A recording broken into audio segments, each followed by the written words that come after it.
As House Republicans have grappled with their own divisions this week, it reflects a larger, sharpening partisan chasm in America. The split is far more than rhetorical, with renewed and rising threats of violence amid the House Speaker's race and as the 2024 election ramps up.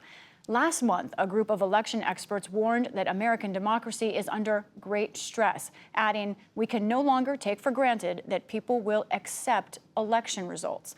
Their report outlines 24 recommendations spanning law, media, politics, and tech to protect American elections. Rick Hasen is the director of UCLA Law School's Safeguarding Democracy Project and convened the panel of experts that drafted that report. Rick, thank you for joining us. You know, 2020 was 3 years ago now, but clearly there are still many Americans, some in power, who deny or doubt 2020 results, including one who was nominee for Speaker of the House just this past week. Can you help us with where are we in terms of that questioning of basic election results, and where are we headed if nothing changes? Yeah, well, it's become a political talking point to not admit that Joe Biden legitimately won the last election of the United States. That's actually the optimistic story, because I would hope that someone as intelligent as Jim Jordan would know that if you looked at the reliable evidence, the last election was fairly conducted. So it's a way of showing fidelity to Trump. It's a way of sticking it to the establishment. I'm hoping that it's cheap talk.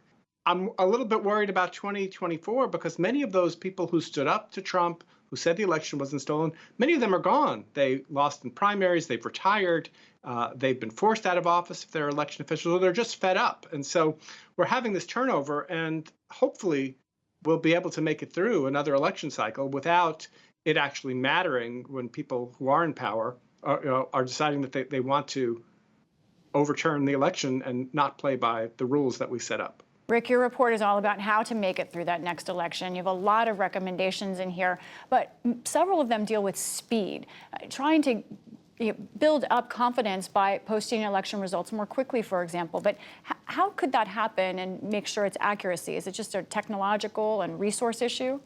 It's not just a technological and resource issue. So, as you know, we have a decentralized election system. So the rules are different county by county, not even state by state. And different jurisdictions do things differently. So just to take two examples, in some jurisdictions, you can't process those absentee ballots until Election Day or near Election Day.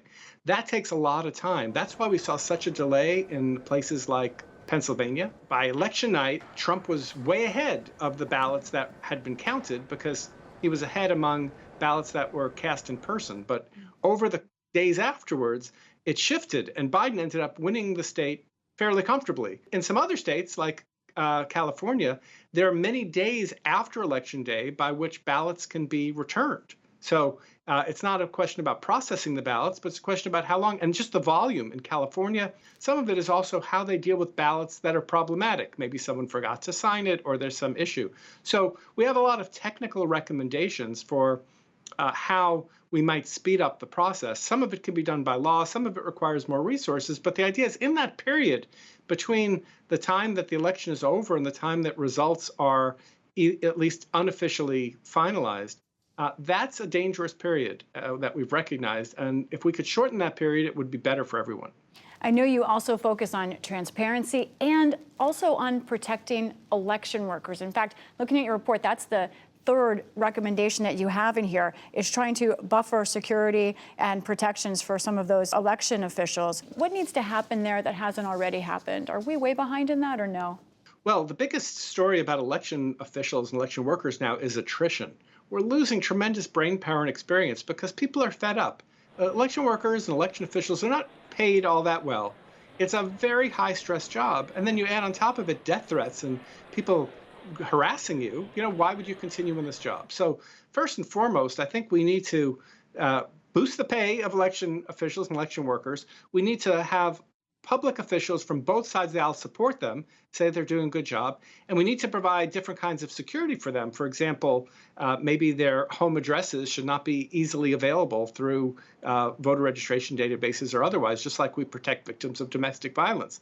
We need to provide security at places where ballots are being tabulated, but we can't keep the public completely out of that, because if you close and lock all the doors, then people are wondering what's going on behind closed doors. So in some jurisdictions, you can watch a 24-hour feed, a very boring feed of here's the room where the ballots are being kept and here's where they're being tabulated. So there are things that can be done. They're not really controversial things. They do require resources, but they're really necessary because those election workers are the front line for our democracy. And just in the last seconds we have left, perhaps a tough question. One of your recommendations is that those losing elections should accept the results, which seems simple, but it's a core problem here.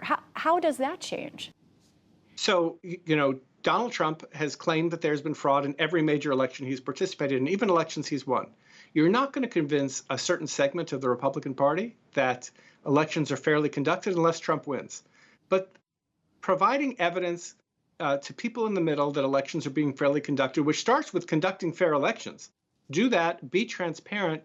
The idea is to convince most people that elections are being fairly conducted and to have channels of communication so that people who want to get more facts, who are concerned about whether elections are being fairly conducted, can have confidence that they actually have been and that the people are doing the right thing, who are behind the scenes ensuring that our democracy continues to function. Rick Hasen of UCLA, thank you for joining us. Thank you.